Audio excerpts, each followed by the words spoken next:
the conversation with cities needs to center around what is your objective. Putting scooters on the ground should not be the objective. The objective is solving a problem for people within your community and that mobility problem. And if we focus on that specific component, the conversation goes in a very different direction. This is where it all begins, so say goodbye to all your fears, all your doubts. This is where they die. This is where we come to win, we come to fly. This is where we make our dreams come to life. Welcome to Innovation City. Welcome to Innovation City, a podcast featuring the innovators, disruptors, and creators who are changing the way that business happens. My name is Tyler Kelly. I'm here with my co-host, Leigh-Ann Buchanan. And today we're in beautiful Miami at CIC Venture Cafe. It's a Thursday, so Venture Cafe is the place to be. It is the largest gathering of innovators in South Florida and across the world on a Thursday night. Today we are joined by Uhriel Bedoya. And you're with Lime, and we're happy to have you here. Pleasure. Can't wait to meet you. I'm excited to be here. Well, Uhriel, so a little bit about you, because I think your bio is so impressive, and we've known each other for quite some time. But I was so excited to read that there's been over 1 million rides in South Florida through Lime and your role as the general manager of Lime. And so I didn't realize that you were also kind of the CEO of the state for this really innovative micromobility startup. And one of the things that you are doing is really thinking about how you increase access to mobility, and particularly looking at how you expand that access to different parts of the community. So we're going to talk about Lime in a little bit, but I want to get to know you as a person. So tell us, what's your why? What motivates you to do this work? It's funny you mention, we start with why, because it hasn't been there for such a long time. All of a sudden getting up in the mornings with a mission, something that I know is making a difference, was a driver. I didn't even know I was missing that until I got to Lime. For me, it was previously a banker, payments executive, and all of a sudden I'm finding myself trying to find what that next big thing is going to be. I'd always been interested in startups and had been having conversations, but I needed to be somewhere where I could make a contribution. It stopped being about just the financial compensation that comes along with doing work, but rather, is the work driving impact? Is it changing communities? And when the idea came, first people told me scooters. I'm going, are you crazy? No, of course not. I started looking into the company and what its mission was, what it was looking to change, and it just made perfect sense. Living in a city like Miami for such a long time, I knew that this solution was going to revolutionize the way people moved from point A to point B. Mm-hmm. And that's why I wake up in the morning with excited ideas and sometimes insomnia, I will add, because it's so engaging looking after the whole state of Florida. Every community is so unique and so different that you have to cater to the needs of the people and the riders and the cities. And that's what my mission has become. Mm-hmm. So, Uhriel, you talked about your new decision to shift from banking into this role with a startup, a fast-growing startup indeed, was driven by impact. Tell us a little bit about how you define impact personally, and what are some of the things that are the indicators of when your work is really impactful?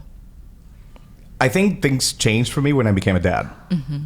So waking up, looking at the little guy in the face and realizing that whatever it is that I'm doing on a daily basis affects him and what he's going to be doing and the world he's going to be growing in. So that right there is impact. Is it what I'm doing impactful? What I was doing, I'm not saying that banking and payments technology wasn't impactful, because I think that I was able to contribute to changing the lives of many people, particularly in the payments technology side, which there's so much to be done in that space. But when I look at creating an ecosystem within a city, a smart city, a place where people can move to and from in easy ways without continuing the pollution of the environment, that's going to leave a better world for my son. So I want to know, on the lighter side, like, what's it like going from banking to startup world? Like, what's that transition look like from like suits to jeans? You are looking, listen, I am overdressed today, and I'm overdressed in part because of the weather, a little bit cold this morning. I've been traveling the state this week, going after different markets and having different conversations, but I am in jeans and a t-shirt. I am completely overdressed. I did a speech last week, and I had one slide precisely with me on one side with a suit and tie, and the other with one of my colleagues in Tampa in precisely t-shirt and shorts. So am I loving this transition? Absolutely. That's awesome. So Lime, correct me if I'm wrong, but it was one of the first scooter companies. That is correct. To hit the ground.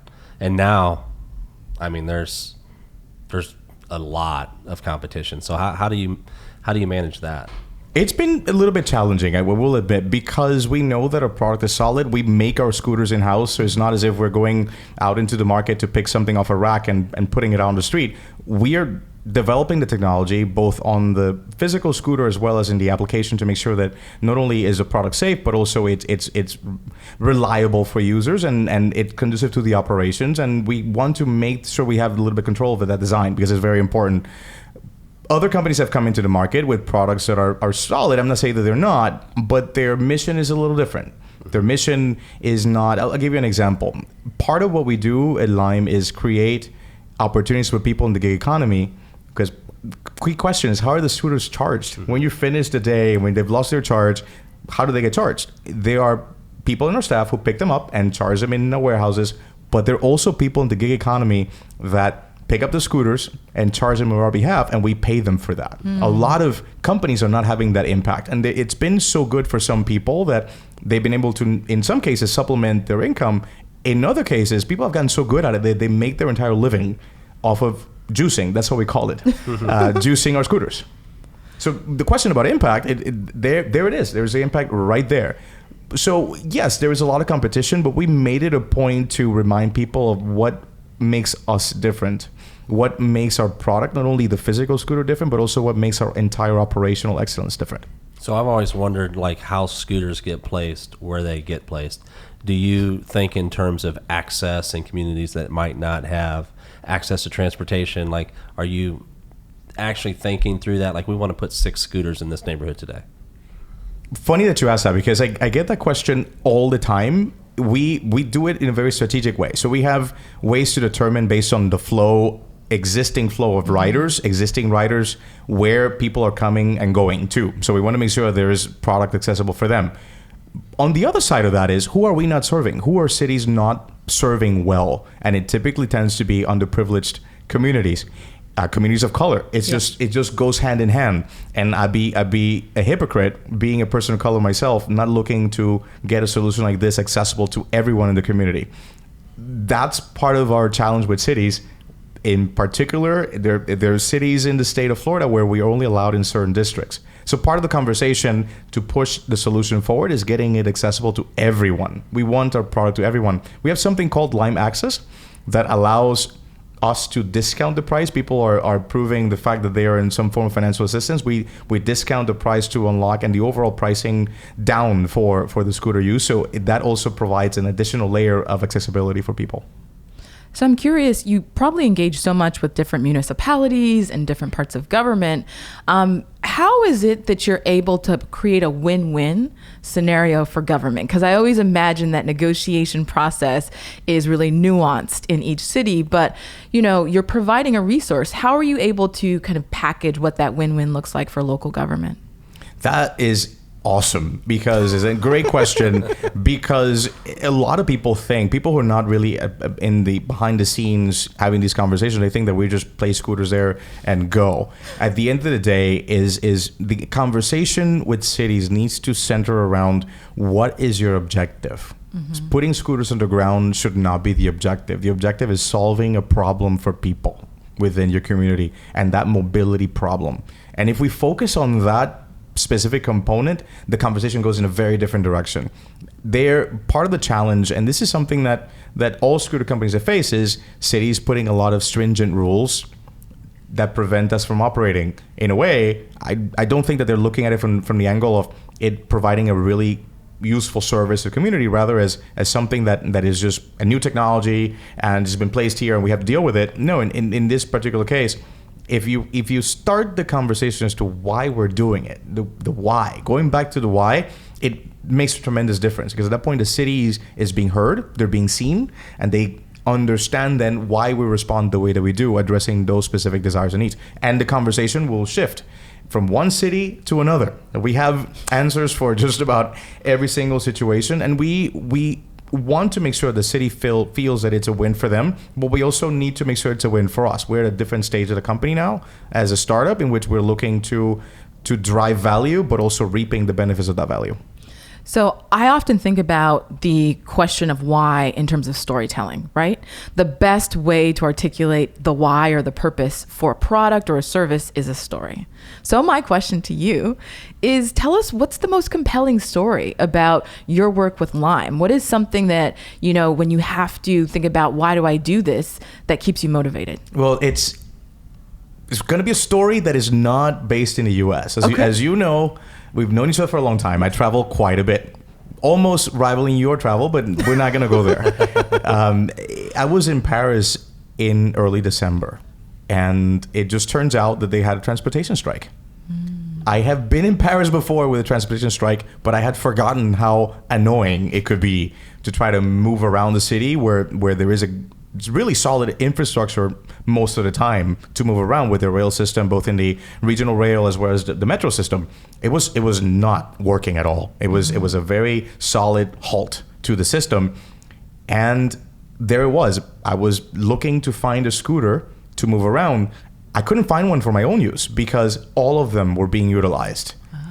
People, and here is the case as to why this product makes a huge difference in people's lives, is whereas the metro and the regional rail would have taken up part of that load of people traveling to and from, scooters created that commuter business case that solved the issue of getting to and from work for Parisians and people visiting France during that time. And so from that angle, in terms of driving impact, being able to, was I happy I didn't get a scooter? No. Was I happy I didn't get a scooter? Yes, because the case for our product was being made right in front of me. So I love that story. I love that story because I think it really articulates that there's this ground up movement where startups and innovators can change the way cities move.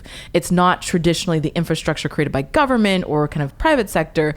We can be a little bit more fluid in how we solve problems. And so I think that's probably the best story. I hope that they put that on video as a promo. I think, and it's one of those things that you add that specific story to the realities, the stats, the data. The average user of our scooters is someone who's 35, 36.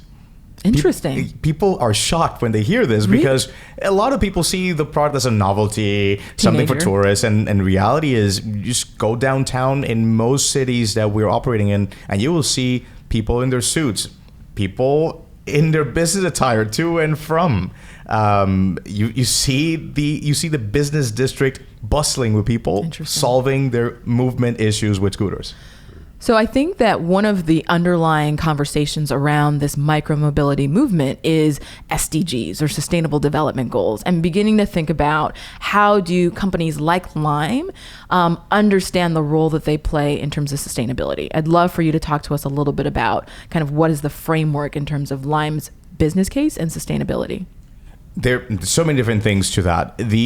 Let's start with the impact component of that. We are not going to take lightly the fact that we just reached a very big milestone in South Florida of 1 million rides. Mm-hmm. We ran the calculation of what that meant in terms of car rides that is substituted. And it substituted upwards of 383,000 rides in vehicles. Mm-hmm. That's over a third of those rides had an impact on the environment just there. So that creates that part of that story and narrative of sustainability. We want a company that really is continuously changing the way that people move, but also driving impact to the environment and to the societies that we live in. That's one piece. The other is the company is moved to the direction of being very profitable. that also changes the direction of the firm. A lot of startups are in the beginning very growth mode, much growth mode oriented, and they're putting product and pushing what they have very much without thinking about that profitability down the line. Investors are looking for a different kind of company today. So for us to be sustainable, we have to prove that sustainability upfront a lot faster now than we used to. So there's two: your product being sustainable. Right now it's scooters, which is driving the business, but Lime is not a scooter company. Lime is a micro-mobility company. So sustainability also predicates having that third piece, which is always looking to innovate, always looking at creating a next solution, because at the end of the day, when you look at the ecosystem, sustainability is there are going to be products out there that are going to be complements to ours, but is part of the broader ecosystem. So sustainability is all of these things combined. Yeah. So on this front, and just in relation to all of the micro-mobility companies that are making an impact on the environment, what's the vision 5 years out? If you're successful in this goal, what's it look like? Wow. Startup world moves so fast, and you're asking 5 years down the line. That's like in politics, that's a lifetime. 5 years down the line, I see the company having made the case for itself. We have entered cities, we have left cities, and in the cases where we haven't stayed, that we've made the hard decision to leave, it's not that we don't want to be there. We want to be there. We just want to be there at a benefit for both the city and the company. So where I see us down the line is revisiting some of those conversations and landing at a very good place where we can make things work with a program that's conducive for the cities as well as for us as a company. I see us taking a lead role in crafting alternative solutions in addition to scooters. I see us really building a family of products and building a community of limers, people who use our products and they use them for different purposes, and creating a story. It's going to boil down to the story. And 5 years down the line seems like a lifetime, but I think that by then we would have accomplished not only sustainability, but also the storyline of having the ability to solve problems for all sorts of people from all walks of life. That's awesome. So, are you ready? Yes. It's the lightning round time. The lightning round. You guys said that in unison. So perfect. So, first question. Biggest lesson in life or business that you had to learn? We are not here to see through people. We are here to see people through. Ooh. That's great. That was really quick, too. It's like, boom. I heard it for the first time. My best buddy's mom, in her 60th birthday party, she was a cancer survivor. She said that was 10 years ago, going to her 70th this year. Person who's impacted you the most? My son. Why? Yeah. It's changes everything from insomnia, which I guess every parent has had, to just looking at someone who you're related to that at the same time is their own unique person, and getting to understand that I'm not here to do anything else but to help him be the best version of who he is, not what I want him to be, but who he is. How old is he? 3. His name? Ethan. And What's he's up, Ethan? Adorable. He's the cutest. Yes, he and is. he loves drawing on the whiteboards. That is a great age. I am biased, but yes, he's great. He's awesome. So, what's the first thing you do when you get up in the morning? Meditate. Need to get centered for the day. Last book you read? Song of Achilles. Take away from that? Love can come in various forms, and it doesn't always end pretty. Best piece of advice you've ever received? Oh, wow. Oh, this is good. Dig your well before you're thirsty.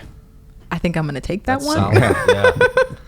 If that's not an Instagram hashtag quotable right there. It's the name of a book.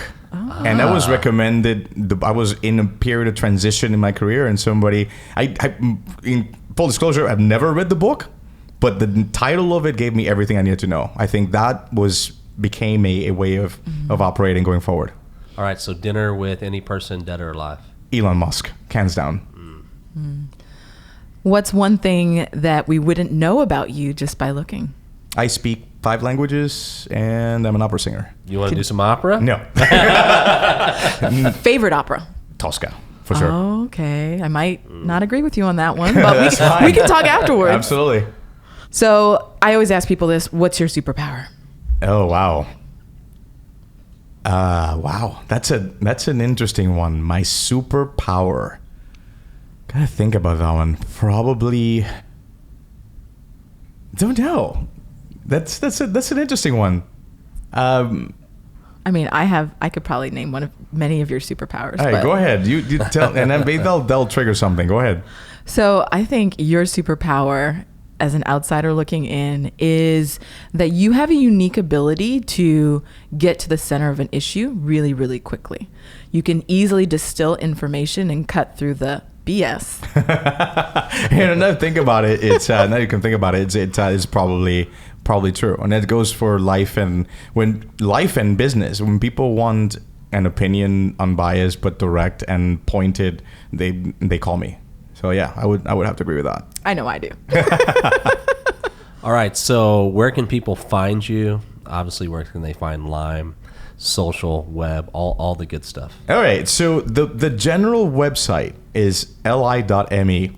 There you go. So you can find all sorts of things about Lime there. In terms of what we're doing here in Florida, you can find us on your app, physically on your app. You download the Lime app. It will tell you everything you need to know as to where you can find our scooters. In addition to that, it depends on why you want to look for us. If you're a juicer, there's information for juicers there. If you want to become a juicer, there's information there. If you want to learn more about the company, of course, we have Instagram. We have all forms of social media. If you wanted to reach out to me, you can find me as well on social media, and I'd be happy to engage, particularly as it relates to the company and what we're doing and what we're looking to do next. Thanks for being here. This has been fun. This has been too much fun. When do we do it again? Part 2. Thank you. Thank you for listening to Innovation City. If you like this episode, you can find more episodes at innovationcity.co or anywhere where you watch or listen to podcasts. Please subscribe, rate, and review, and we'll see you next week. This is where it all begins.